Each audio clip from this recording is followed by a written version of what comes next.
ఇది నా జామ చెట్టు అండి. మీకు ఇంతకు ముందు వీడియోలో చూపించినట్టు గుర్తు. అప్పుడు పూత వచ్చింది, చిన్న చిన్న పిందెలు వచ్చినాయి అని చెప్పాను. ఇక చూడండి, కొంచెం కొంచెం పెద్దవైతున్నాయి కాయలు.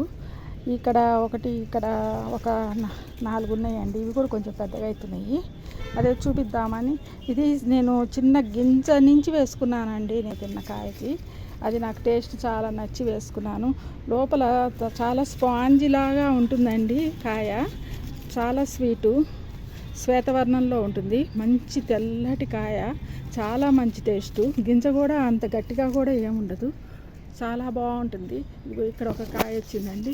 అప్పటి నుంచి ఆ 5 years నుంచి నేను దీన్ని చక్కగా చిన్న చిన్న సైజు నుంచి చూసుకుంటూ ఈ స్టేజ్కి తెచ్చుకున్నాను. లాస్ట్ ఇయర్ నుంచి ఇది కాయటం మొదలుపెట్టిందండి. లాస్ట్ ఇయర్ ఒక 10-15 దాకా ఇచ్చింది కాయలు. సెకండ్ ట్రిప్లో మళ్ళీ ఇంకొక 10 ఇచ్చింది నవంబర్ మంత్లో. ఇంకా తర్వాత మళ్ళీ ఆగిపోయింది. ఇక్కడ కూడా ఒక 4 ఉన్నాయి చూడండి. ఇక్కడ ఒకటి. ఇవన్నీ నేను కొంచెం వీటిని జాగ్రత్తగా కొంచెం కవర్స్ కట్టి దీనికి మెన్యూర్ అది ఇచ్చుకుంటూ దీన్ని 10 మొత్తం 10 ఉన్నట్టున్నాయండి. 10 కాయలు పెద్దగా అయ్యే వరకు చూసుకుంటే మంచి చక్కగా ఈ సీజన్కి కూడా బాగానే వచ్చినట్టు. మళ్ళీ సెకండ్ ట్రిప్ మళ్ళీ రెడీ అవుతుందండి లోపు. ఇక్కడ మళ్ళీ ఫ్లవర్ బర్డ్స్ వస్తున్నాయి చూడండి. కానీ ఇప్పుడే రావద్దండి నా ఉద్దేశం ప్రకారం. ఎందుకంటే ఇప్పుడే వచ్చినాయి అనుకోండి, వాటికి వీటికి ఈ టెర్రస్ గార్డెనింగ్ కదా, దీంట్లో ఉన్న ఈ పాట్లో వేసిన మనం ఇచ్చిన మెన్యూరు సరిపోదు. ఇవి సైజు ఇలానే ఉండిపోతాయి, పెద్దగా కావు. అందుకని ఫ్లవరింగ్ ఇప్పుడే రావద్దని నేను ఈ కొమ్మల్ని తీయట్లేదు. ఒకసారి హెడ్స్ తీసేసాను అనుకోండి, ఇంకా ఫ్లవరింగ్ స్టార్ట్ అయిపోతుంది మళ్ళీ. కానీ ఇవి పూర్తిగా కొంచెం ఒక స్టేజ్కి వచ్చిన తర్వాత అప్పుడు తీద్దామని ఆగుతారు. ఎప్పుడు కూడా ఇట్లా ఫ్రూట్ క్రాప్స్ అంతేనండి. ఎలా చేసుకోవాలంటే దీన్ని ఒక ట్రిప్పు పెద్దగా అయిన దాకా ఆగాలండి కొంచెం. లేదంటే సెకండ్ ట్రిప్ కూడా ఫ్లవరింగ్ వచ్చిందనుకోండి, ఇంత భూమి మీద వేసినవి అయితే ఆటోమేటిక్గా వచ్చేస్తుంటే అవే పెద్దగా అవుతుంటే రాలిపోతుంటాయి. అట్లా కానీ ఇవి అలా కాదు కదా.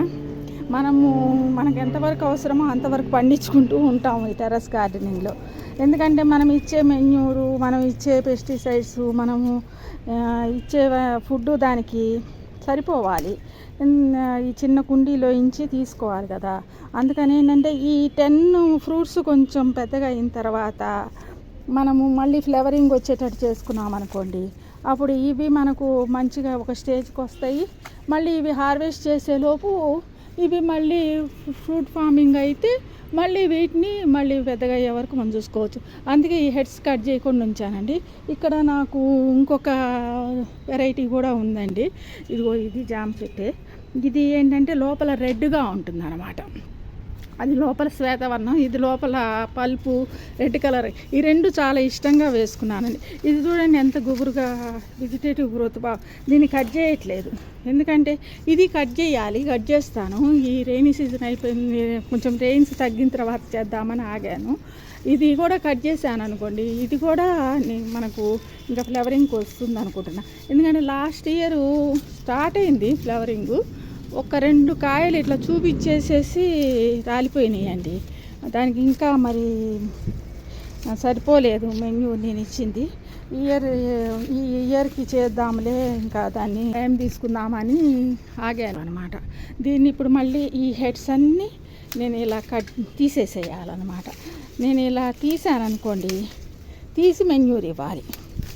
అప్పుడు ఏమవుతుందంటే ఇంకా ఫ్లవరింగ్ బ్రాంచెస్ వచ్చేస్తాయి అన్నమాట. అవి వచ్చిన బ్రాంచెస్కి ఫ్లవర్స్ వచ్చేస్తాయి. మనము ఫ్లవరింగ్ రావాలంటే పొటాషియం రిచ్ ఉన్న కంటెంట్స్ ఇవ్వాలి. ఓన్లీ నైట్రోజన్ కంటెంట్స్ ఇస్తూ వచ్చాం కదా ఇప్పటిదాకా, అందుకని ఫ్లవరింగ్ ఇంకా రాలేదు. ఇచ్చేసి దీన్ని కూడా ఫ్లవర్స్ వచ్చేలాగా చేద్దాము. కొంచెం మెన్యూర్ ఇచ్చి కొంచెం ఆర్గానిక్ ఫర్టిలైజరు అది ఇచ్చాను అనుకోండి. ఇది కూడా చూద్దాం. ఇది రెడ్ కలర్ పల్పు. ఇది కూడా కాస్తే ఇది 2 నవంబర్ వరకు సీజన్ కదా, నవంబర్ డిసెంబర్ వరకు